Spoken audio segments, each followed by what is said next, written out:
Bonjour à tous et bonne année 2025. On se retrouve pour la première vidéo de l'année. Donc il va se passer en deux parties. On va avoir une première partie où je vais vous parler, je vais faire un petit bilan de l'année dernière, 2024. Et je vous parle de mes futurs projets pour 2025. Et une autre partie où je réponds à vos questions que vous m'avez posées sur Instagram. Donc pour mon Instagram, vous aurez le lien dans la description.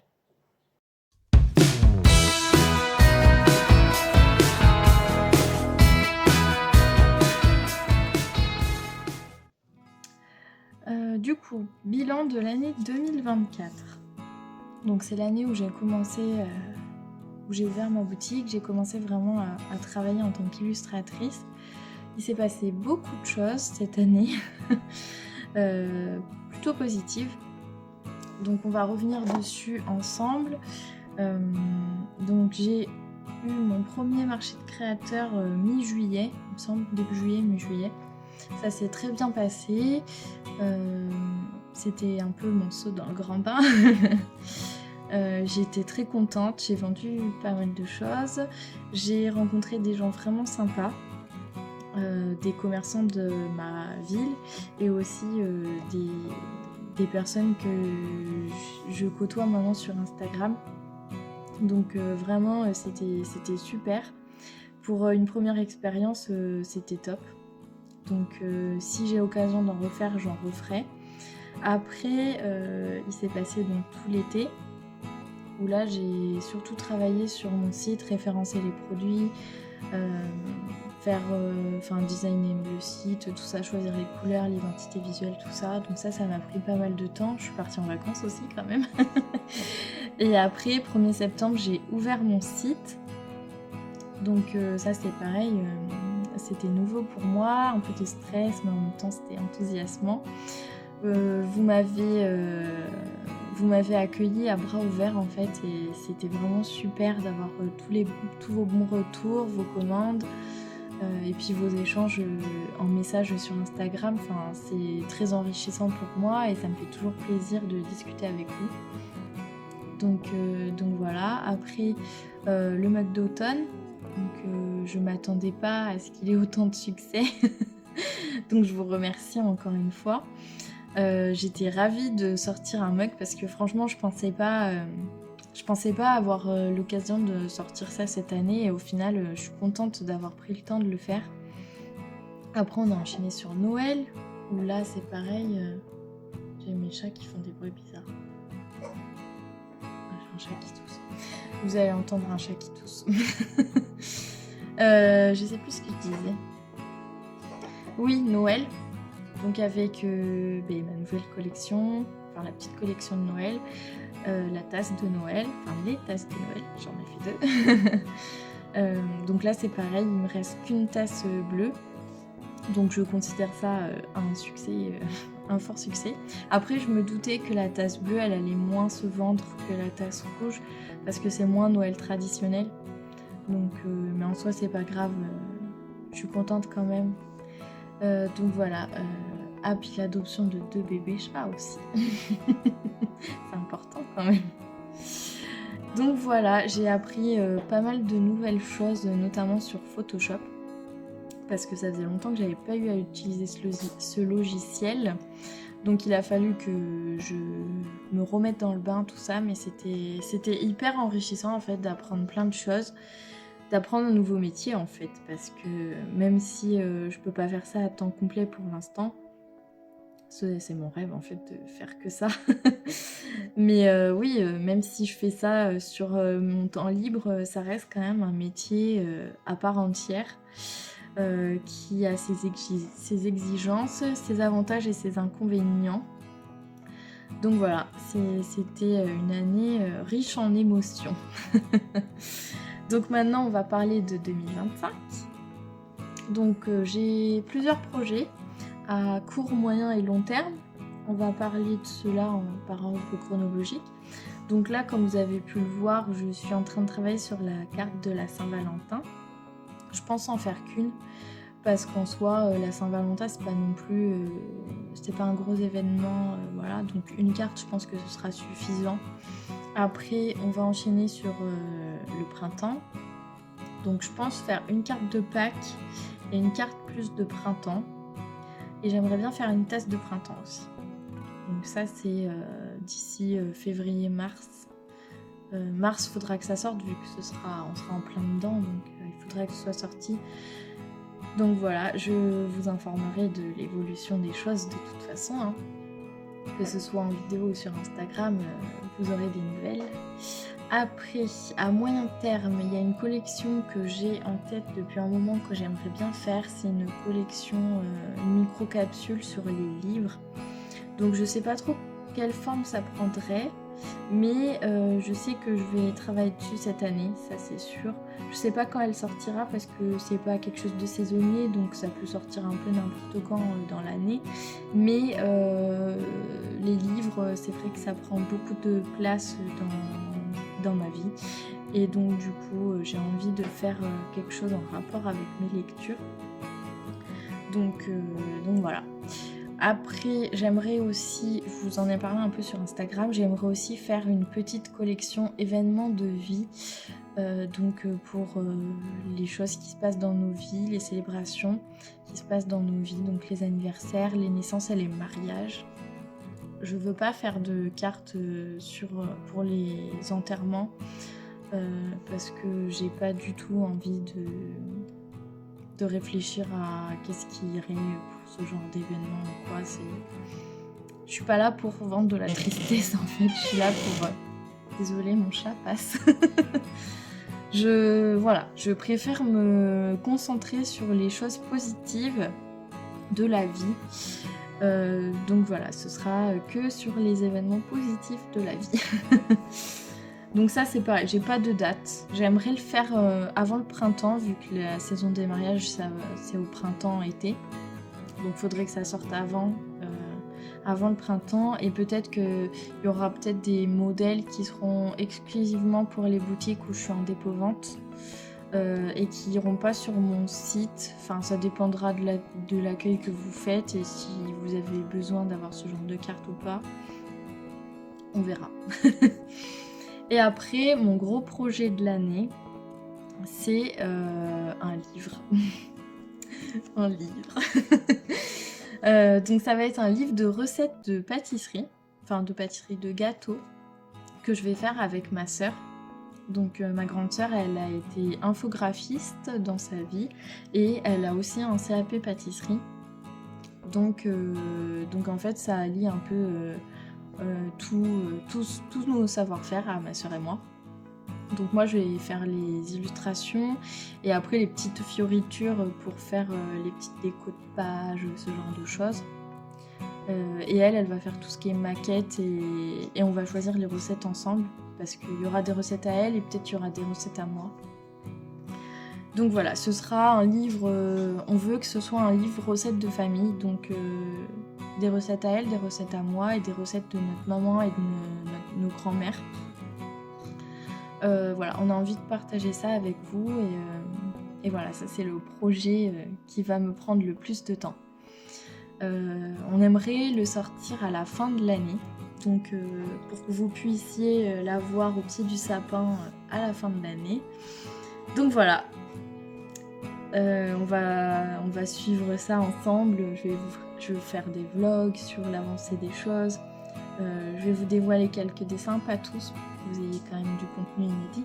Mais voilà, ça c'est mon énorme projet, en commun avec ma sœur, c'est notre énorme projet de cette année. Maintenant, on va passer à la petite foire aux questions.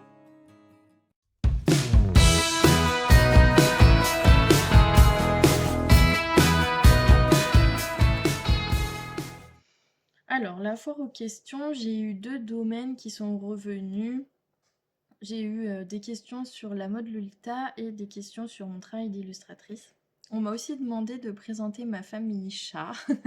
Donc, je vous ai fait une petite vidéo de présentation des petits amis que je vous mets maintenant.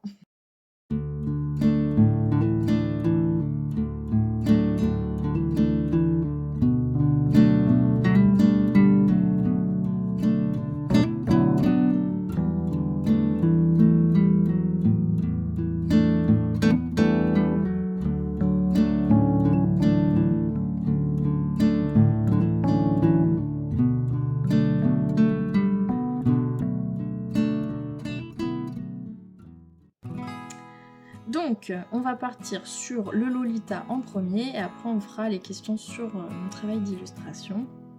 Donc le Lolita, déjà, on m'a demandé d'expliquer ce que c'était. Donc c'est une mode alternative japonaise qui a vu le jour dans le quartier Harajuku à Tokyo. Ça s'inspire du rococo, donc fin 18e siècle, et de la période victorienne avec toutes ces robes à fond freluche, dans les tons très sombres, avec de la dentelle, très bien travaillée, tout ça, les crinolines. Et donc c'est revu un peu au goût du jour, les longueurs sont plus courtes évidemment, et on a une touche kawaii. Donc il y a 3 sous-genres. Il y a le gothique Lolita, donc là qui s'inspire vraiment de l'ère victorienne en fait, avec cette esthétique un peu vampire, un peu sombre, tout ça. On a le sweet Lolita, donc moi je suis plutôt sweet Lolita. Avec des esthétiques très pastel, très roses, très mignonnes, des petits animaux mignons, des petits gâteaux, ce genre de choses. Et après on a le classique Lolita.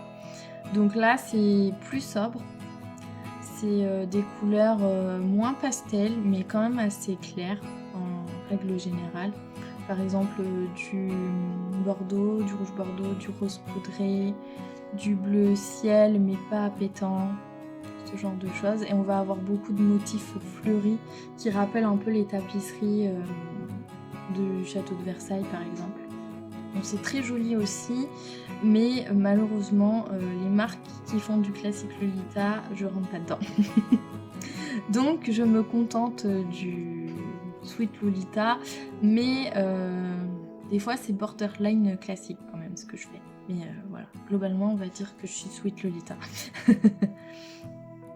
Donc, maintenant que je vous ai expliqué ce que c'était, j'ai eu comme question comment t'es venue cette passion de la mode Lolita et depuis combien de temps? Et j'ai une autre question qui se rejoint, c'est depuis quand tu t'habilles en Lolita? Alors, je me suis intéressée à la mode Lolita quand j'avais à peu près 14 ans. J'ai découvert le groupe de visual kei Malice Mizer. Donc le visual kei, c'est un courant de musique japonais où le style des... J'ai un petit chat qui vient me voir. Le style des membres du groupe est aussi important que la musique en elle-même. Hop, il y a des gars qui viennent me faire câlin. Et donc du coup, voilà, à partir de mes 14 ans, j'ai découvert ce groupe. Et en fait, le guitariste... il est le fondateur d'une marque de vêtements gothiques Lolita qui s'appelle Moi-même Moitié. Et en fait, je suis tombée amoureuse de son style vestimentaire. Et à partir de là, c'est quelque chose qui m'a un peu jamais quitté, même si j'ai fait une longue pause où je n'en portais plus, j'en achetais plus de 2014 à 2020, je crois.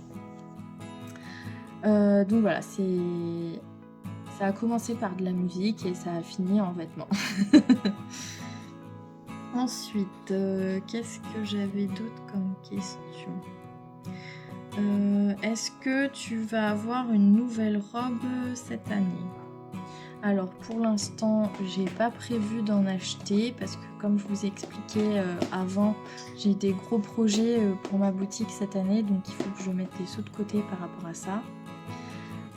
Et on va pas se cacher, les achats de Lolita c'est quand même extrêmement coûteux, même si c'est beaucoup plus accessible que quand j'ai commencé, quand j'avais 15-16 ans, où là il y avait 2 sites qui se battaient en duel, des douanes de fou, ou alors fallait aller à Paris et lâcher un billet de 200 €, enfin ouais, 200 € dans une robe. Bon maintenant c'est toujours le cas, hein, même plus, mais je suis adulte et je travaille. Mais tout ça pour dire que cette année, j'ai pas prévu d'investir dans le Lolita, ou alors peut-être juste des blouses parce que ça, on en a toujours besoin. Mais je vais pas claquer des cents des mille dedans parce que j'ai déjà beaucoup de robes que j'ai pas l'occasion de porter tout le temps. Donc en soi, j'ai de quoi faire un roulement si je veux pas porter tout le temps la même robe, je peux tout à fait. Donc pour l'instant, j'ai pas prévu d'en acheter cette année. Après, si vraiment il y a un modèle que j'aime énormément, que j'y pense tout le temps, je sens que si je l'ai pas, ça va me blesser. Peut-être que je l'achèterai si j'ai les moyens, mais c'est pas dans mes priorités. Pour l'instant, je préfère, si je veux me faire plaisir, je préfère acheter un bouquin, un beau livre à 30 € et puis le lire plutôt que lâcher plus de 100 €, voire même beaucoup plus de 100 € dans une robe que je mettrai qu'une fois de temps en temps.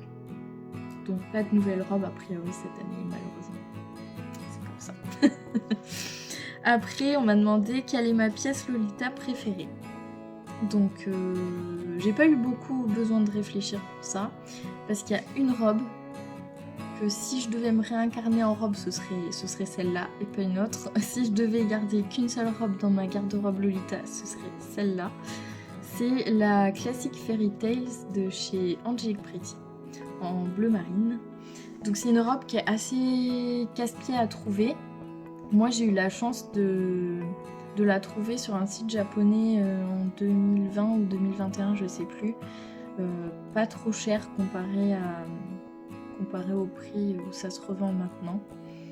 Dans un des deux coloris que je préférais, mais honnêtement je l'aurais trouvé en rouge ou en marron, je l'aurais quand même prise. Mais mes deux coloris préférés c'était bleu marine ou vert. Et là je l'ai trouvé en bleu marine.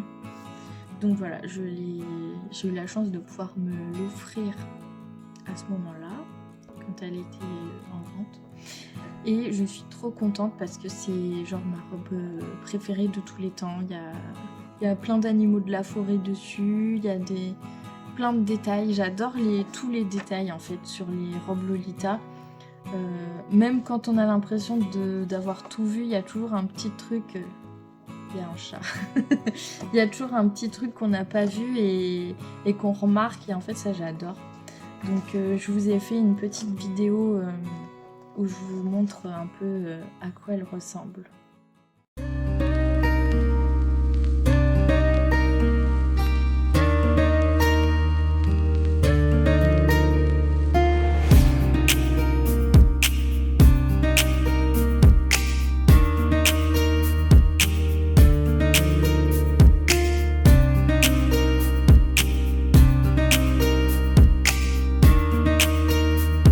Maintenant, on va passer au côté illustration. Alors, qu'est-ce qui t'a donné envie de te lancer dans l'illustration et quelles sont mes inspirations principales? Faut savoir que j'ai toujours dessiné. Genre depuis petite, je pouvais passer des heures à dessiner. C'est un des trucs que je préfère faire avec la lecture. Donc j'ai toujours dessiné et en tant que personne créative, je pense que je parle pour pas mal de gens, mais quand on arrive à faire quelque chose de correct avec ses mains, on a forcément envie de le partager avec les autres, si on a assez confiance en soi et qu'on se le sent évidemment. Et on a forcément envie d'en faire quelque chose aussi sur lequel on peut gagner de l'argent en fait, parce que c'est le nerf de la guerre, on va pas se le cacher.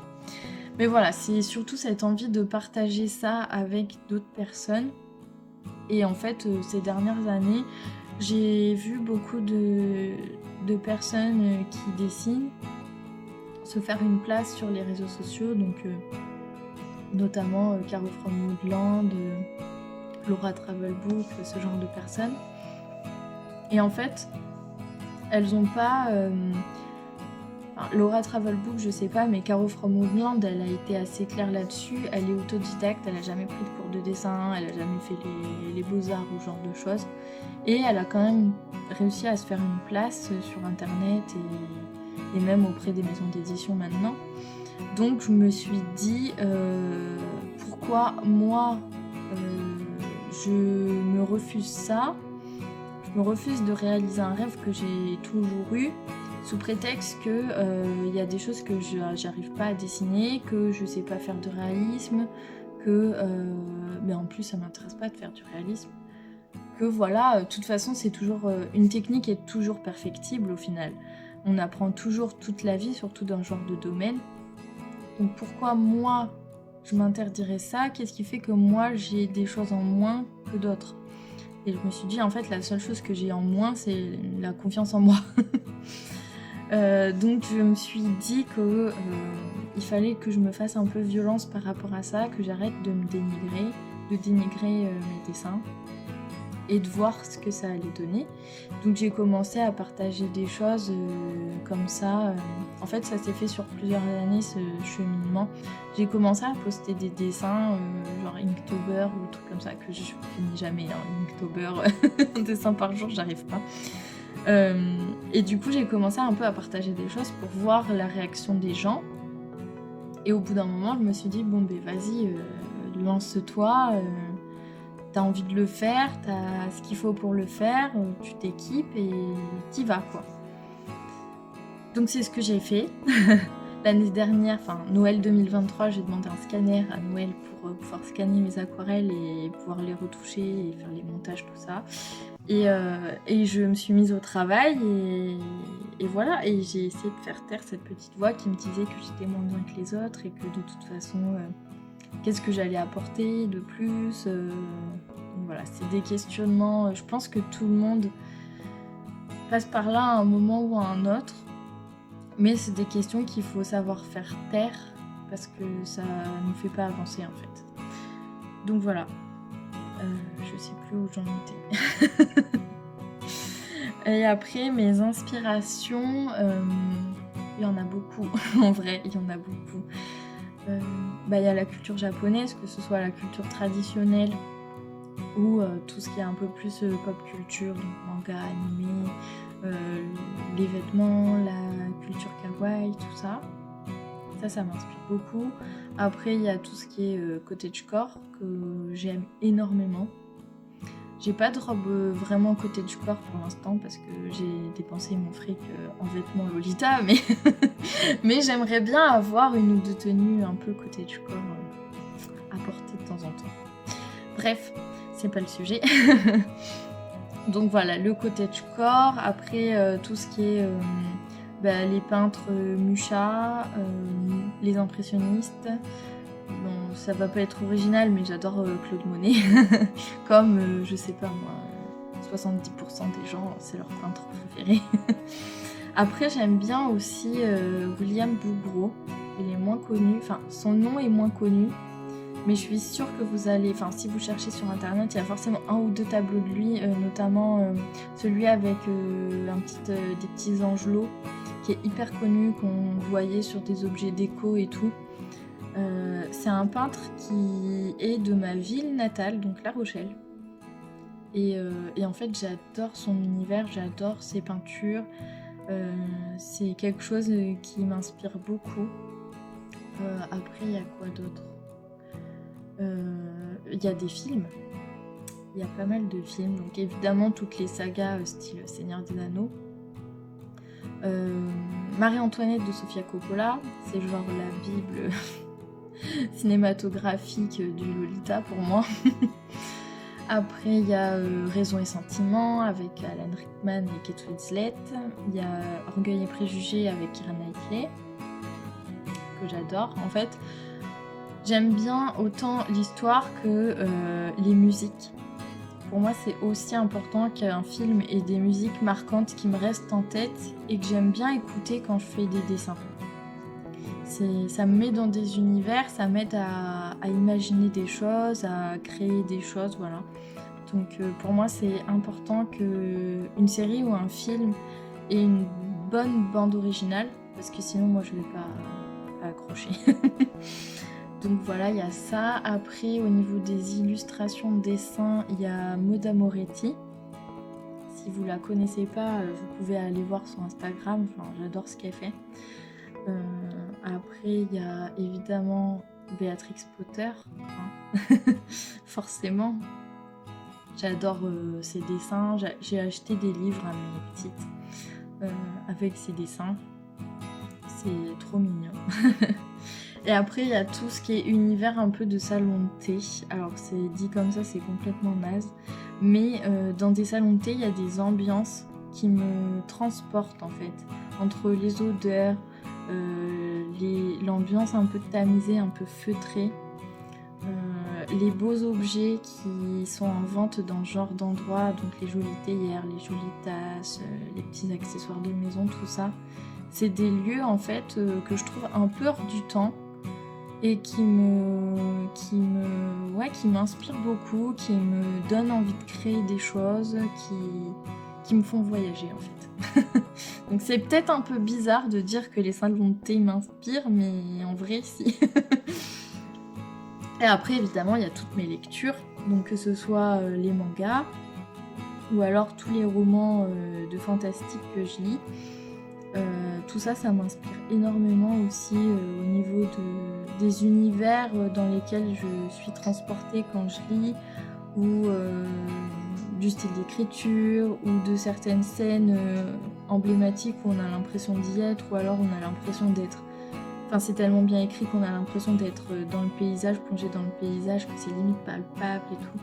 Tout ça, c'est des choses qui m'inspirent beaucoup pour quand je peins des paysages ou ce genre de choses, surtout à l'acrylique. Donc voilà. Et après, évidemment, il y a des souvenirs d'enfance ou des choses qui me rappellent certains de mes proches que j'aime beaucoup, ou ma famille, voilà. Donc je vais plonger un peu dans...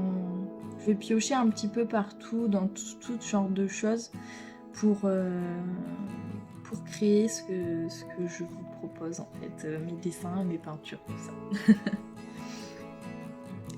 Après on me dit « Hello Astrid, as-tu fait une école d'art ou pris quelques cours de dessin? Merci d'avance. » Je te remercie pour ta question. J'ai fait un bac littéraire avec option art plastique et option facultative art plastique quand j'étais au lycée. Donc j'avais peut-être 10 heures d'art plastique par semaine, quelque chose comme ça, peut-être plus, je sais plus. Mais c'était pas du dessin, c'était de l'art plastique. Donc on devait travailler les textures, les jeux de couleurs. Des fois on travaillait plus sur différents médiums. On pouvait faire de la photo, on pouvait faire un peu de vidéo, enfin on pouvait faire plein de trucs.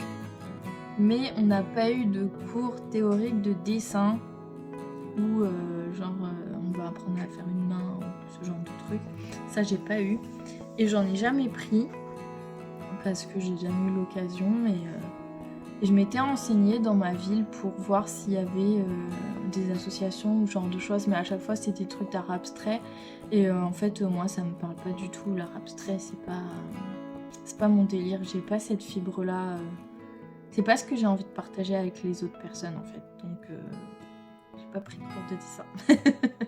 Après j'ai lu quelques tutos, forcément j'ai quelques livres sur l'aquarelle mais après c'est plus pour piocher de l'inspiration dedans que pour reproduire à 100%. J'aime bien avoir quand même une liberté de mouvement. J'ai pas envie de me mettre des barrières mentales sur il faut faire comme ça et pas comme ça. Parce qu'en soi, il n'y a pas de règle. Il faut faire en fonction de ce que nous on a envie de faire, des résultats qu'on a envie d'avoir. Mais il n'y a pas vraiment de règles à respecter sur est-ce qu'il faut faire ci ou ça, machin. Tant que c'est cohérent et que les perspectives et les dimensions sont respectées, soit il n'y a pas de règle après. Chacun fait en fonction de ce qu'il a en tête en fait. Donc voilà pour cette petite foire aux questions. Donc je vous remercie pour votre intérêt, pour votre présence, pour vos encouragements, pour vos achats. Et je vous dis à très vite. Donc comme je vous l'ai dit, cette année va être chargée, donc on va se revoir souvent. Que ce soit ici ou sur Instagram. Donc j'ai très hâte de partager tout ça avec vous. Je vous souhaite une bonne journée. I've seen a lot of change, been through